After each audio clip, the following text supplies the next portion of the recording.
Around the world, there are many different countries with their own unique cultures. Whether you're from the United States, Germany, Russia, or China, you'll see different cultures and walks of life. A unique way to measure the differences between cultures is Geert Hofstede's study of cultural dimensions. What are cultural dimensions?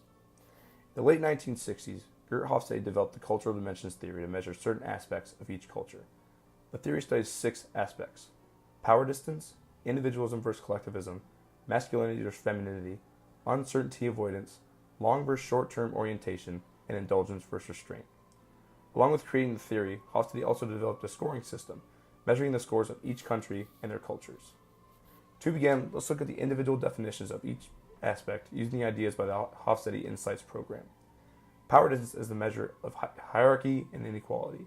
A low power distance score denotes a very equal and low formality sense of living, whereas a high power distance score indicates a very structured and formal sense of living.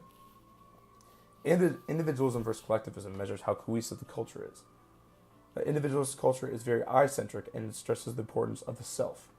A collectivist culture is very we-based and focuses on the population more than the individual. Masculinity versus femininity measures how cultures are dominated.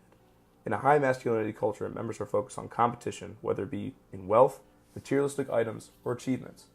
With a low masculinity score, or femininity, members of the culture are more focused on the quality of life and caring for others. Uncertainty avoidance measures the way society handles never being able to know the future. A high uncertainty avoidance score demonstrates that the members are uneasy with the fact that the future is unknown. A low uncertainty avoidance shows that the members of the culture are either content or just fine with not knowing. Long versus short-term orientation determines what a culture will do when faced with new challenges. A high score, or long-term, shows that they are willing to change and make an effort to plan for the future. A low score, or short-term, tend to stick to the tradition and are unlikely to change. Indulgence versus restraint shows how each culture will enjoy or control their innate desires. A high score indicates how likely the members of the culture will give in to their desires to enjoy their lives. A low score indicates that members of the culture will try to control their desires.